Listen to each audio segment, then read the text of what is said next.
In my previous video, continuing with the applications of Gauss's theorem, we had seen what is the field at a point P due to an infinite sheet of charge.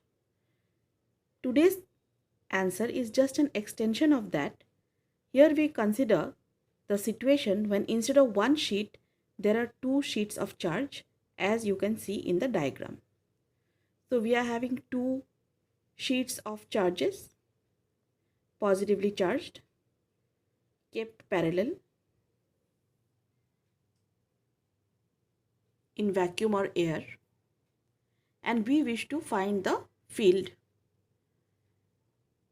We have to find it at two places. One is a point P which is in between the sheets, and another case is for the point P dash which is just outside one of the sheets, not very far near to it, but just outside, not in between but on one side of a sheet.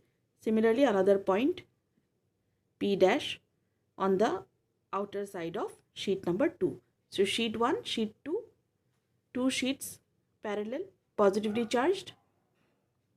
So what will be the field? Let us see the question and how we frame the answer. As you can notice in this diagram, I have not drawn any Gaussian surface. I will be using the result of the previous derivation. I will be directly substituting the result of the previous derivation. That is, if there is one sheet, what is the field due to that sheet of charge? That derivation we will apply here directly. So let us see how we do it.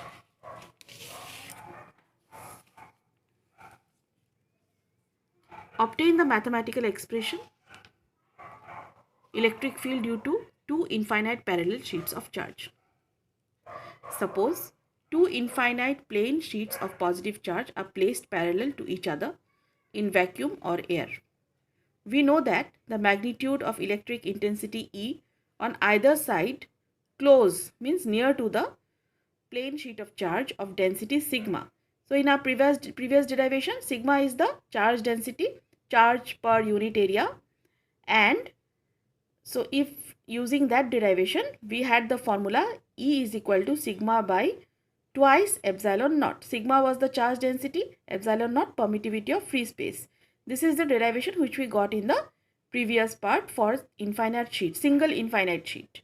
So directly we are substituting this formula. So we already know this.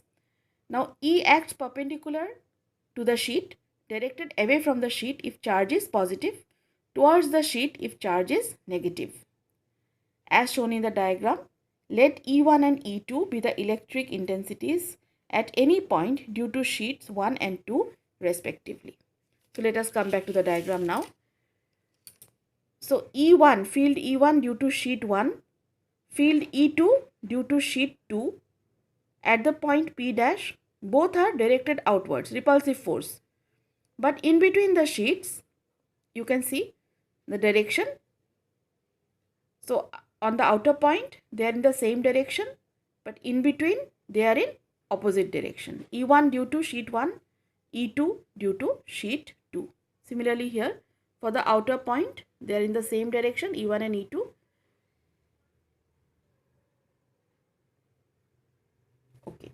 So now using the formula, we have the ready-made formula and we have the diagram. So now we move for the derivation part.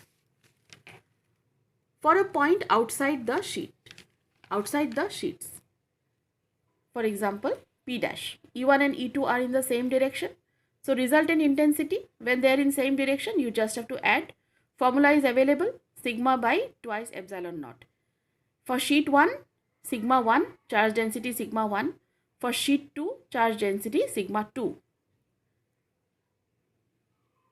So take common. So what is the expression? Sigma 1 plus sigma 2. For a point in between, if it is in between, they are oppositely directed. So E1 minus E2. So sigma 1 minus sigma 2. Special case, if sigma 1 is equal to sigma 2, then if sigma 1 equal to sigma 2, then for a point in between the sheet, sigma 1 minus sigma 2, same value. So it becomes 0. So for a point in between, E becomes 0, electric field becomes 0. But for a point outside, sigma by epsilon naught. So let us see the diagram again. Both sheets positively charged. In between it is, if the charge density is same, then field will become 0. Outside it will be sigma by epsilon naught. We have to make a note here. What if the sheets are oppositely charged? Here we have considered both the sheets to be positively charged. What will happen if one is positively charged and one is negative charge? Simply the direction of the field will change. For a point in between, now the field will be directed towards each other. So for a point in between, that is for the point P, it will get added up. Means 1 by twice epsilon naught sigma 1 plus sigma 2. And for the outside point, it will be subtracted. So just the case gets reversed.